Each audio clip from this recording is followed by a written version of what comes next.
Welcome back, everybody. Today, I'm going to teach you how to work with sales orders in Zoho Inventory. Sales orders are essential for tracking customer purchases and managing your fulfillment process efficiently. So let's walk through how to create and manage them step by step. First, open your browser and navigate to zoho.com/inventory. Once you're there, log in to your Zoho Inventory account using your credentials. After logging in, you'll land on the main dashboard where you can access all your inventory management tools. Now look at the left sidebar menu and click on the Sales tab. This will expand a menu with several options related to your sales operations. From this expanded menu, click on Sales Order. This takes you to the Sales Orders page where you can view all your existing orders and create new ones. To create a new sales order, click the plus new button located at the top right corner of the screen. This opens up a blank sales order form where you'll enter all the necessary details for your customer's order. The first thing you'll need to do is select a customer. Click on the customer name drop-down menu and choose an existing customer from your list. If you're working with a new customer who isn't in your system yet, click on plus new customer to add their details before proceeding. Next, you'll see fields for sales order details like sales order number, which is usually auto-generated but can be manually adjusted if needed.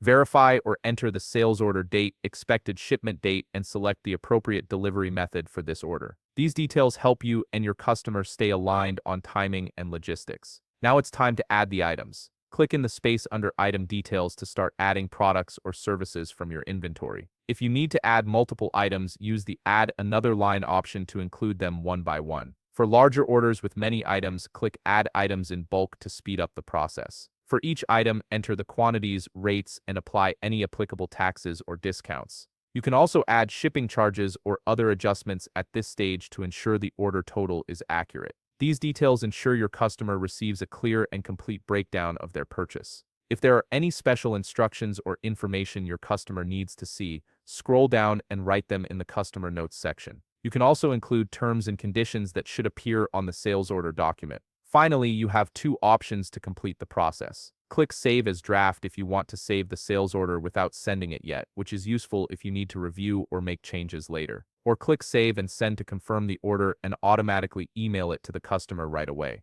And that's it. You've successfully created and managed a sales order in Zoho Inventory, streamlining your sales workflow and keeping your customers informed. If you found this video helpful, please leave a like, subscribe, and see you in the next video.